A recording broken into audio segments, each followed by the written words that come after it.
Hello students, कैसे हैं आप सब। आशा करती हूँ आप अच्छे होंगे और अच्छे से अपनी पढ़ाई कर रहे होंगे।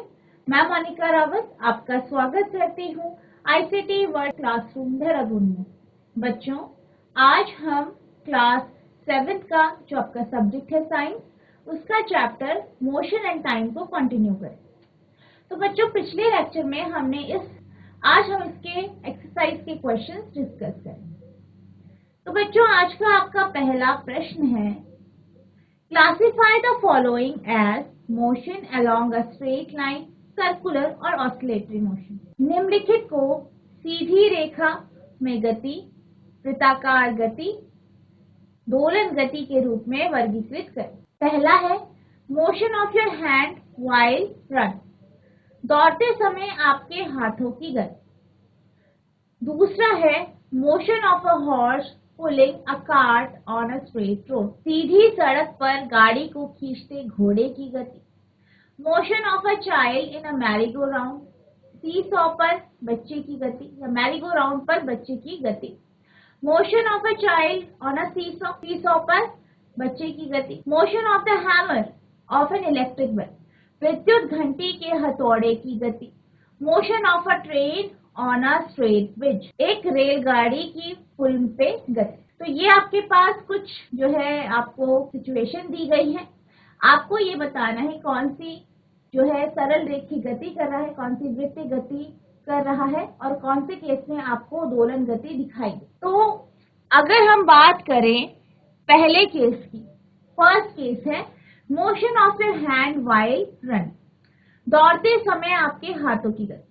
तो जब आप दौड़ते हैं, दौड़ते समय आपके जो हाथ है, हाथ मूव करते हैं यानी मोशन करते हैं। और कैसे करते हैं? एक फिक्स टाइम इंटरवल में वो अपनी गति को दोहराते हैं यानी रिपीट करते हैं। तो हम ये कह सकते हैं कि जब भी हम भागते हैं तो हमारे जो हाथ हैं वो क्या करते हैं, एक समय अंतराल के बाद अपने गति को बार बार दोहराते हैं। तो इस प्रकार की जो गति होती है उसको हम ऑसिलेटरी मोशन कहते हैं यानी दोलन गति कहते हैं। क्या कहते हैं? दोलन गति। यानी जो फर्स्ट स्टेटमेंट है उसका आंसर है ऑसिलेटरी मोशन या दोलन गति।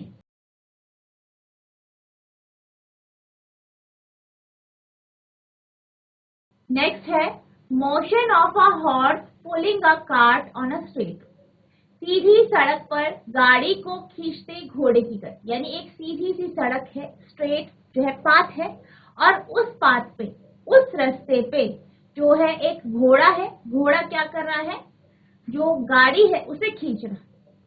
अब आप ये जानते हैं कि जब भी एक घोड़ा गाड़ी को एक सीधी रेखा या सीधे पथ पे या स्ट्रेट पाथ पे इस तरीके से लेके जाएगा तो ऑब्वियस सी बात है कि वो एक सीधी रेखा में गति करेगा यानी सरल रेखा में गति। तो यानी सेकेंड कंडीशन की जब हम बात करते हैं, सेकेंड सिचुएशन की जब हम बात करते हैं, तो दूसरी स्थिति में हम ये कह सकते हैं कि जो घोड़ा है, ठीक है, जो घोड़ा है वो जो है गाड़ी को एक सीधी रेखा पे लेके जाएगा, एक सीधी लाइन में या एक सीधी रेखा में लेके जाएगा, इसलिए वो सरल रेखीय गति करेगा यानी motion along a straight line, या आप कह सकते हैं सरल रेखीय गति या सीधी रेखा में गति, सरल रेखीय गति। अब नेक्स्ट है motion of a child in a merry go round, यानी मैरी गो राउंड में बच्चे की गति। अब अगर हम मैरी गो राउंड की बात करें तो मैरी गो राउंड आप जानते हैं इस तरीके का होता है, गोल होता है, गोल झूला होता है। अब यहाँ पे क्या होता है? सीट लगी होती है कुछ इस तरीके से, ठीक है। अब इस तरीके से सीट लगी होती है और इसमें क्या करते हैं, लोग या बच्चे बैठे होते। अब ये जो है, ये जो झूला है वो गोल गोल घूमता है। तो जब ये गोल गोल घूमता है तो इस पे जो सीट लगी है उस पे जो बच्चे बैठे होंगे वो भी गोल गोल घूमेंगे। यानी बच्चों का जो मोशन होगा, उनकी जो गति होगी वो एक सर्कुलर पाथ में होगी, वृत्ताकार पथ में होगी। तो यानी बच्चे कौन सा मोशन करेंगे? Circular motion. कौन सा मोशन? वृत्तीय गति करें। तो जो थर्ड सिचुएशन है उसमें आपका आंसर होगा सर्कुलर मोशन, या वर्तुल गति, या आप कह सकते हैं वृत्तीय गति।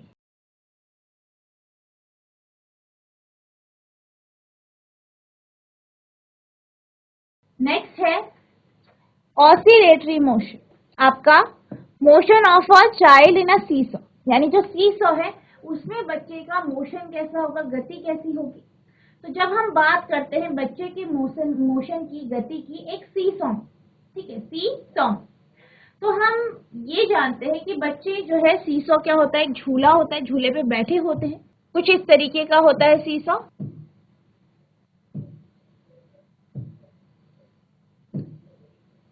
तो सीसॉ कुछ इस तरीके का होता है, यहाँ पे बच्चे बैठे हो, तो इसमें क्या होता है, एक बच्चा ऊपर उठ जाता है, दूसरा नीचे हो जाता है, फिर अगर जैसे दूसरा बच्चा ऊपर उठ गया है और ये नीचे हो जाए, यानी क्या हो रहा है, ये झूला एक तरफ से ऊपर उठता है, दूसरी तरफ से नीचे चल जाता है, और अगर पहली तरफ से नीचे से ऊपर चल जाता है, और इस तरीके से ये अपनी गति को रिपीट करता रहता है, दोहराता रहता है। यानी इस केस में क्या हो रहा है, इस केस में जो झूला है वो ऊपर नीचे जो है गति कर रहा है, यानी एक फिक्स इंटरवल ऑफ टाइम में, एक समय अंतराल के बाद वो अपनी जो गति है उसे रिपीट कर रहा है या दोहरा रहा है। तो हम ये कह सकते हैं कि जब भी हम बात करते हैं किसी बच्चे की जो कि सीसॉ पे बैठा है, तो सीसॉ पे जब वो बैठा होगा तो उसकी गति कैसी होगी, ऑसिलेटरी मोशन। क्यों होगी, क्योंकि एक समय अंतराल के बाद उसकी जो गति है उसे रिपीट हो रही है या वो दोहरा रही। तो इसका जो आंसर होगा वो ऑसिलेटरी मोशन यानी दोलन गति हो। नेक्स्ट है motion of the hammer of an electric bell. ठीक है, विद्युत घंटी के हथौड़े की गति, यानी जो विद्युत घंटी होती है, इलेक्ट्रिक बेल होते हैं, उसके जो हथौड़ा होता है उसकी गति की इसमें बात की जाती है। तो जब हम हथौड़े की गति की बात करते हैं तो आप ये जानते हैं कि जो विद्युत घंटी होती है, ठीक है, वो इलेक्ट्रोमैग्नेटिक, जो आपका इलेक्ट्रोमैग्नेट होता है उसके ऊपर जो है काम करती है। और इसमें जो होता है कि जब बिजली से पास की जाती है, इलेक्ट्रिसिटी से पास की जाती है, तो वो क्या करता है, वो जो इसमें लगी हुई स्ट्राइप जो होती है, ठीक है, इसमें क्या होता है, एक इलेक्ट्रोमैग्नेट लगा होता है, वो क्या करता है, एक स्ट्राइप होती है, लोहे की स्ट्रिप होती है, उसे अपनी तरफ आकर्षित करता है, जिस कारण क्या होता है, बेल बजती। बेल बजती यानी जो हैमर है, हथौड़ा है, वो बेल से टकराता है। फिर क्या होता है, कनेक्शन टूट जाता है, फिर ये वापस अपनी स्थिति में आ जाता है, फिर से इससे करंट फ्लो होता है, यानी जो आपका इलेक्ट्रिक बेल है उससे करंट फ्लो होता है, धारा प्रवाहित होती है। फिर क्या होता है, इलेक्ट्रोमैग्नेट फिर से जो लोहे की या मेटल की जो स्ट्रिप है अपनी तरफ आकर्षित करता है, फिर बेल बजती, फिर कनेक्शन टूटता है, फिर वो वापस अपनी पहली स्थिति पे आता है, फिर से जो है जो आपका इलेक्ट्रोमैग्नेट है वो फिर मैग्नेटाइज हो जाता है, फिर वो स्ट्रिप को अपनी तरफ अट्रैक्ट करता है और फिर से बेल बजती है। और ये प्रोसेस कॉन्टिन्यूअस चलती ही रहती है, यानी इस तरीके से ये क्या होती है, रिपीट होती रहती है। तो हम यहाँ पे ये देख सकते हैं कि जब हैमर या हथौड़ा बेल से टकराता है तो फिर क्या करता है, फिर वो वापस अपनी स्थिति में जाता है, फिर दोबारा टकराता है। तो इस तरीके से ये एक टाइम के बाद अपने मोशन को, अपनी गति को रिपीट करता है या दोहराता है। तो इसलिए हम ये कह सकते हैं कि ये जो फिफ्थ दोलन गति यानी ऑसिलेटरी मोशन का एक एग्जाम्पल है, यानी जो फिफ्थ कंडीशन है वो कौन सा है, ऑसिलेटरी मोशन यानी दोलन। नेक्स्ट है motion of a train on a straight pitch. सीधे पुल पर रेलगाड़ी की गति, यानी एक सीधा पुल है उसमें रेलगाड़ी चलती। तो जब भी हम सीधे पुल पर रेलगाड़ी की गति की बात करते हैं तो हम ये जानते हैं कि पुल कैसा है, सीधा है, तो ऑब्वियस सी बात है रेलगाड़ी भी सीधी चलेगी, यानी जो रेलगाड़ी है उसका जो मोशन है, उसकी जो गति होगी वो सीधी रेखा में होगी। यानी ये जो सिचुएशन है वो एग्जाम्पल है motion along a straight line का, यानी सरल रेखीय गति। तो इसका आंसर आपका होगा motion along a straight line, सीधी रेखा में गति या सरल रेखीय गति। तो इस तरीके से आप इस क्वेश्चन को सॉल्व करें। अब हम चलते हैं अगले क्वेश्चन की तरफ। तो हमारा जो अगला क्वेश्चन है वो ये है, which of the following are not correct. निम्न में से कौन से सही नहीं है, यानी आपको बताना है कि आपको जो ये स्टेटमेंट दी गई है, 5 स्टेटमेंट है, इनमें से कौन सा सही नहीं। पहला है the basic unit of time is second, यानी समय का मूल मात्रक सेकेंड है। Every object moves with a constant speed, यानी हर एक वस्तु या प्रत्येक वस्तु एक नियत चाल से चलती, एक कांस्टेंट स्पीड से चलती। Distance between two cities are measured in kilometre, दो शहरों के बीच की दूरी को हम किलोमीटर में मापते हैं, यानी जब भी हम दो शहर की बात करते हैं उनके बीच की जो दूरी होती है, डिस्टेंस होती है, वो किलोमीटर्स में होती है। The time period of a given pendulum is constant, दिए गए लोलक का आवर्तकाल नियत रहता है, यानी जो आपके पास पेंडुलम है उसका जो टाइम पीरियड होता है वो कांस्टेंट होता है, एक जैसा होता है।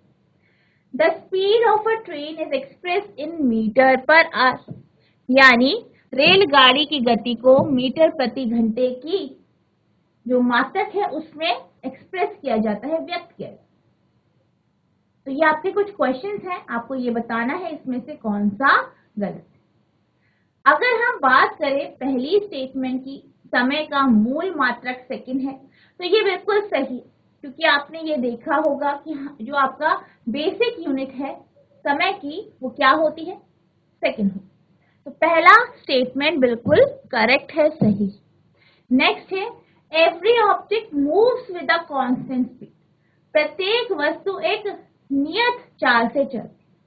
तो ये बिल्कुल गलत है, क्योंकि हम क्या जानते हैं, हम ये जानते हैं कि जो वस्तु है जब भी वो कोई भी जर्नी करती है, कोई भी यात्रा करती है, तो कभी उसकी स्पीड ज्यादा होती है, कभी कम होती है, कभी तेज चलता है, कभी धीरे चलता है।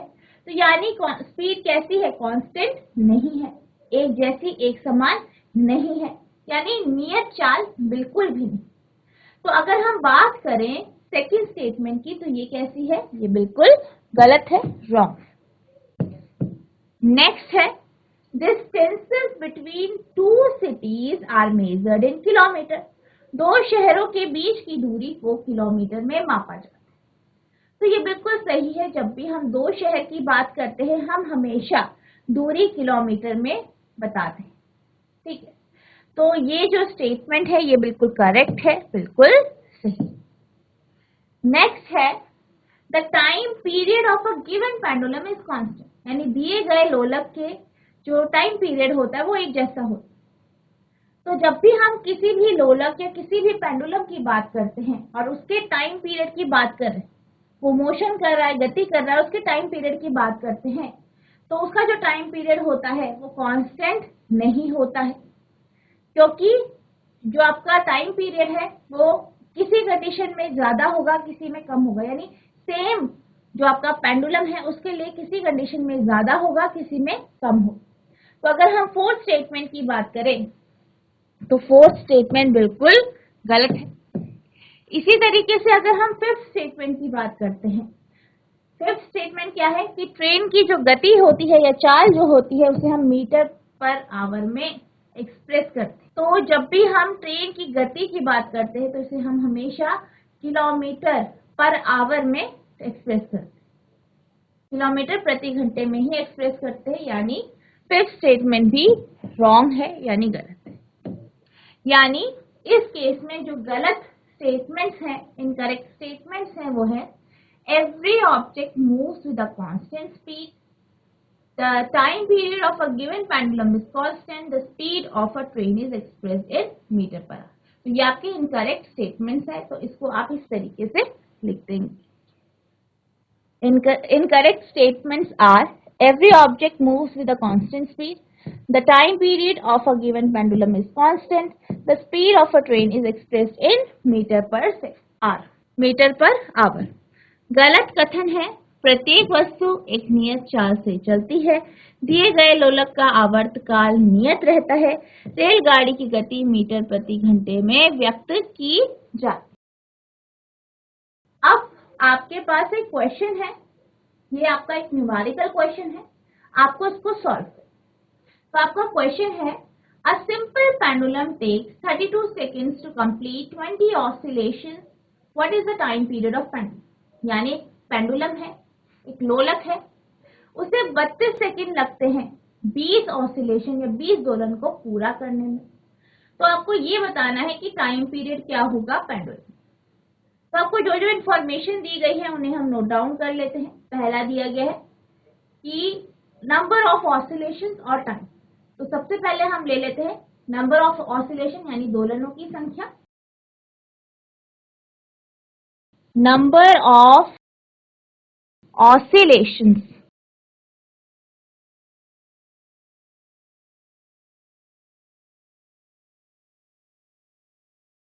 दोलनों की संख्या।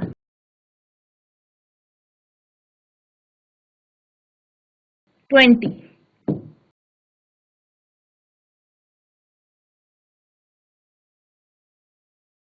टेकन टू कंप्लीट 20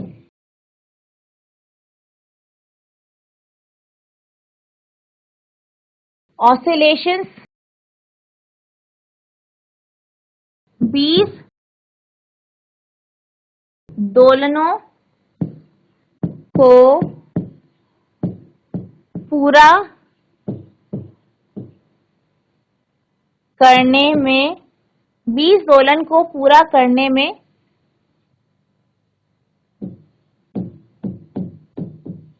लगने वाला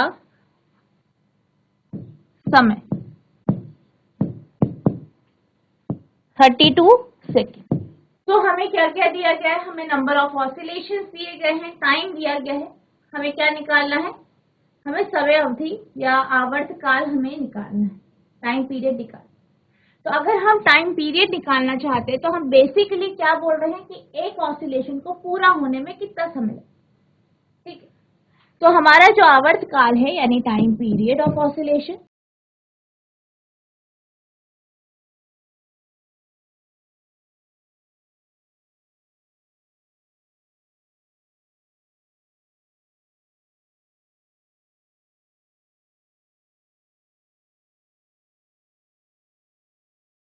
आवर्त काल जो है ये बराबर होगा आपका, कितना टाइम लगता है 32 सेकेंड, यानी 20 दोलन को पूरा होने में कितना टाइम लगा 32 सेकेंड। तो 32 लेंगे आप अपॉन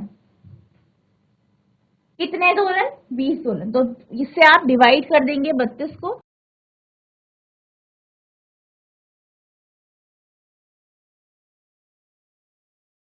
तो ये आपके पास जो आवर्त काल आया है वो 1.1 सेकेंड आ गया, सॉरी 1.6 सेकेंड आ गया। ठीक है, क्या आ गया है 1.6 सेकेंड। तो जो आपका आवर्त काल आया है वो 1.6 सेकेंड आ गया है। तो इस तरीके से आप इस क्वेश्चन को करेंगे। अब आपका अगला प्रश्न है, the distance between to station is 240 kilometre, यानी दो स्टेशनों के बीच की दूरी 240 किलोमीटर है। A train takes 4 hours to cover this distance. एक ट्रेन है, उसे 4 घंटे लगते हैं इस दूरी को तय करने। Calculate the speed of the train. Train की गति या चाल निकाल। दो स्टेशनों के बीच की दूरी 240 किलोमीटर है। इस दूरी को तय करने में एक ट्रेन को 4 घंटे का समय लगता है। ट्रेन की गति की गणना कीजिए। तो सबसे पहले हमें क्या क्या दिया गया है, दो स्टेशन के बीच की दूरी दी गई है, कितना उसको टाइम लगता है किसी भी ट्रेन को दो स्टेशन तक पहुंचने में, यानी ए से बी स्टेशन तक पहुंचने में उसे कितना समय लगता है ये आपको दिया गया है। आपको स्पीड निकालना, यानी आपको क्या दिया गया है, मान लीजिए एक ट्रेन स्टेशन ए से बी तक जाती है जिनके बीच की दूरी 240 किलोमीटर।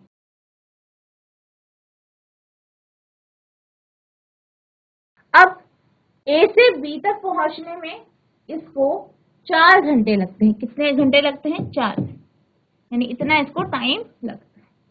तो सबसे पहले हमें जो इंफॉर्मेशन दी गई है उसे नोट डाउन कर लेंगे।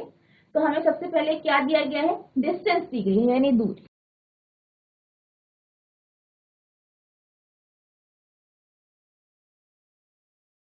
दो स्टेशनों के बीच की दूरी 240 किलोमीटर।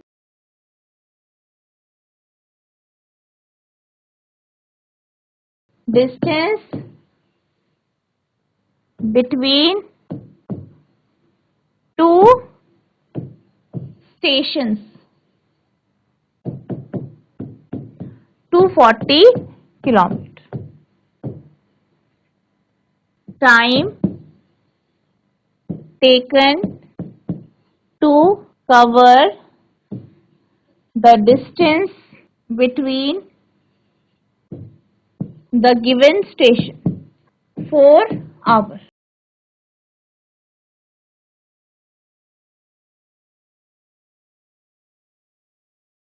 दिए गए स्टेशनों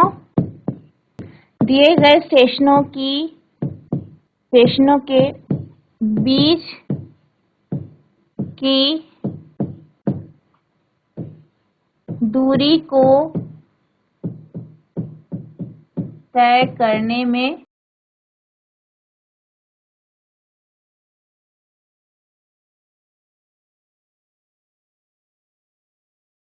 4 आवर। अब आपको क्या क्या दिया गया है, आपको समय दिया गया है, ठीक है, दूरी दी गई है। अब हम इसका फॉर्मूला जो है यूज करेंगे, जो आपका फॉर्मूला है उसका हम उपयोग करेंगे।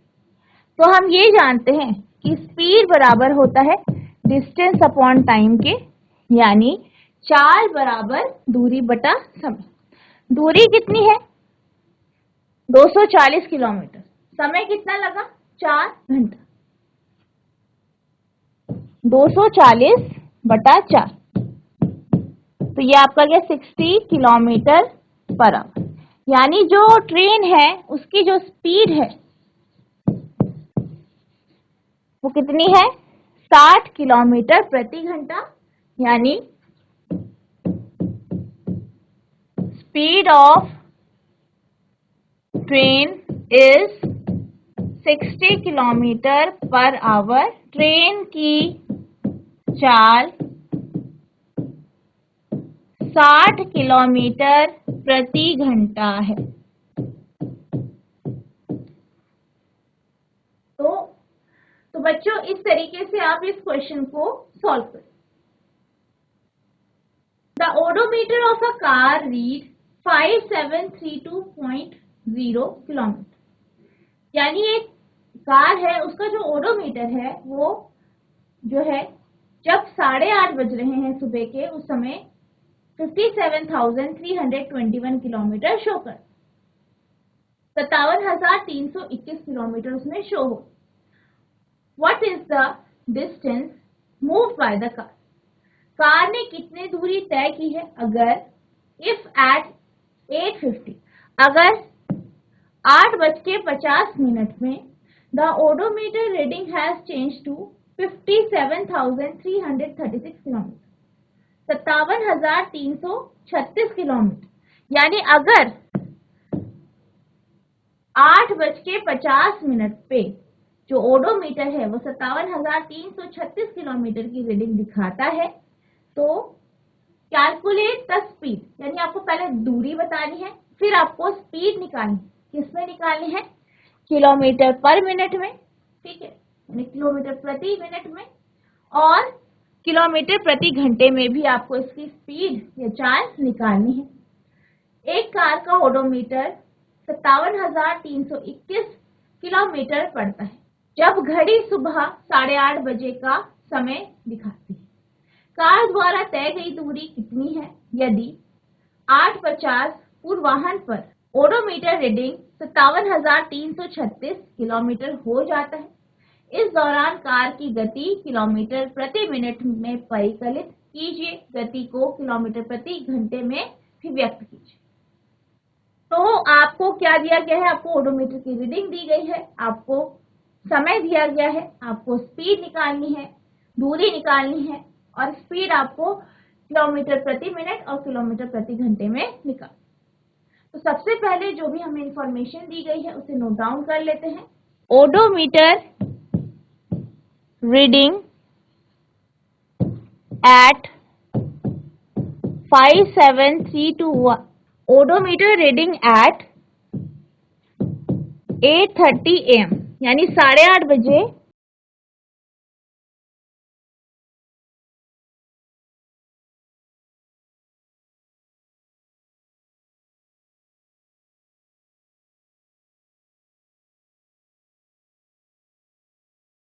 ओडोमीटर की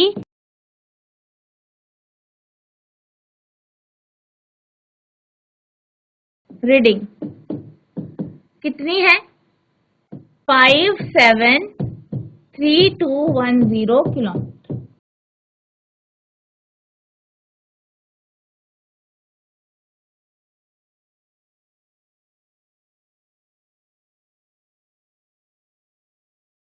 ओडोमीटर रीडिंग एट 8:50 AM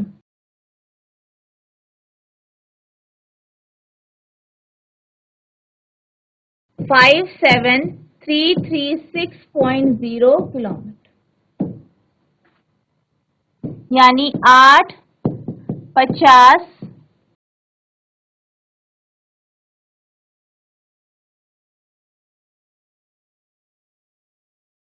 में ओडोमीटर की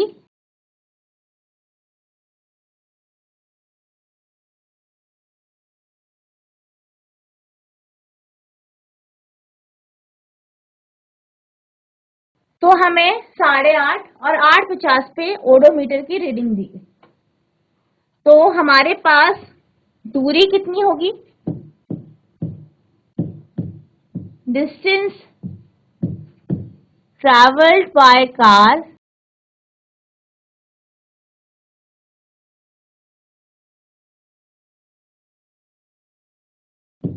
के द्वारा तय की गई दूरी। दोनों रीडिंग्स को आप क्या कर देंगे? माइनस कर देंगे। 57336 माइनस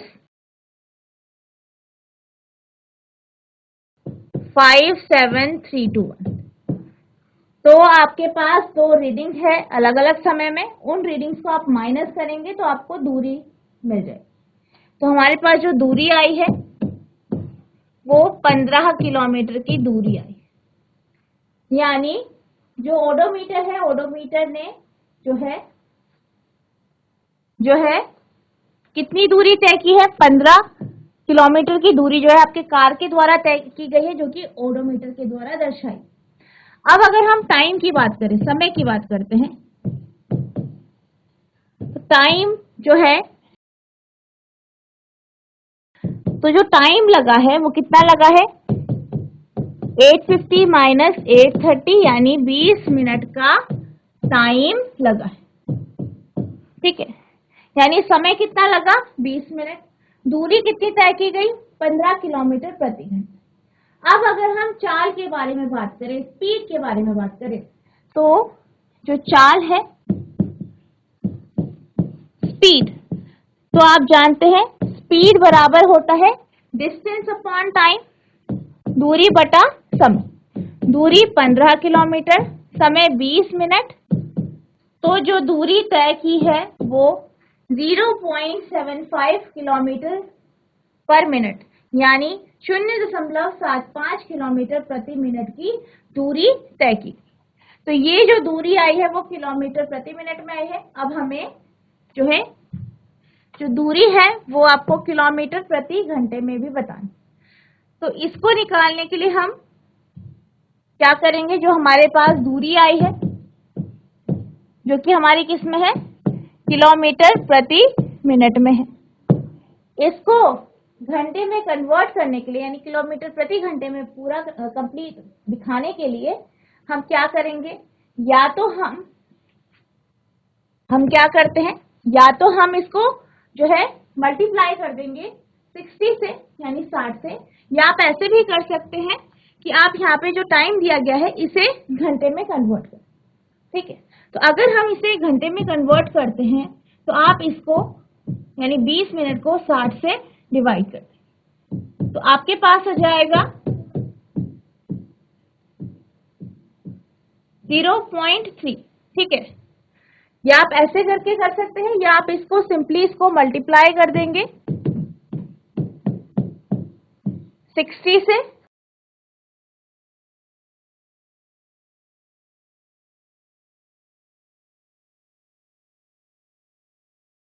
तो ये आपके पास आ गया 45 किलोमीटर पर आवर यानी 45 किलोमीटर प्रति घंटा। तो ये आपकी स्पीड आ गई है किलोमीटर पर आवर में। या तो आप इसे मल्टीप्लाई कर देंगे 60 से, या फिर आप पहले ही मिनट को घंटे में परिवर्तित कर। तो बच्चों, आज हमने जो आपका चैप्टर है मोशन इन टाइम, इसके कुछ क्वेश्चंस डिस्कस किए। आई होप आपको ये क्वेश्चन समझ में आए होंगे। तो बच्चों, आज के लिए बस इतना ही। मिलते हैं अब नेक्स्ट सेशन में। तब तक के लिए thank you and have a nice day.